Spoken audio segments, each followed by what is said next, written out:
తుమ్మి పూలలోని ఔషధ గుణాలేంటో ఇప్పుడు తెలుసుకుందామండి. ఈ తుమ్మి పూలు శివుడికి అలాగే వినాయకుడికి ఎంతో ఇష్టం. అందుకనే మనం వినాయకుడికి వినాయక చవితికి ఈ తుమ్మి ఆకుతోటి నైవేద్యంగా పప్పు వండేసి వండుతూ ఉంటాము. అంతేకాకుండా శివుడికి మారేడు దళాల కంటే కూడా ఎంతో ప్రీతికరమైనవి ఈ తుమ్మి పూలు.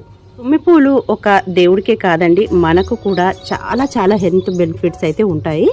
తుమ్మకును పాము కుట్టిన చోట, తేలు కుట్టిన చోట గనక రాసినట్లయితే వాటి విషం అనేది విరుగుడవుతుంది, తగ్గుముఖం పడుతుంది. ఈ ఆకు ఎట్లా అంటే చర్మ వ్యాధులకైతే తగ్గనటువంటి మొండి చర్మ వ్యాధులకు కూడా ఇది చాలా ఉపయోగకారిగా ఉంటుంది. ఈ తుమ్మి పువ్వులతో మనం టీ కానీ చేసుకున్నట్లయితే లేదా చారు రసం ఉంటుంది కదా, రసం అంతా చేసేసిన తర్వాత అందులో ఒక గుప్పెడు కనుక ఈ రసంలో వేసుకొని మనం తీసుకున్నట్లయితే మంచి హెల్త్ బెనిఫిట్స్ అయితే అండి. మైగ్రేన్స్, సైనస్ అలాంటివి తగ్గిపోతాయి. తల పట్టేయడము లేదా మనకు ముక్కు దిబ్బడగా ఉన్నప్పుడు అలాంటివి అన్నీ కూడా తగ్గిపోతాయి అనమాట. ముఖ్యంగా మైగ్రేన్కి అయితే మంచి ఔషధకారిణిగా పనిచేస్తుంది.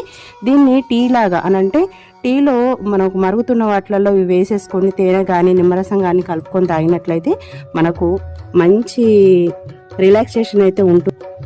తుమ్మిపూల ఉపయోగాలు అలాగే తుమ్మిపూలు దేవుడికి ఎంత ప్రీతికరం అనేది మన ఛానల్లో ఫుల్ వీడియో ఉందండి. దాన్ని షార్ట్స్ లో రిలేటెడ్ వీడియోగా పెడతాను. వీడియో కనుక నచ్చినట్లయితే లైక్ అండ్ షేర్, సబ్స్క్రైబ్.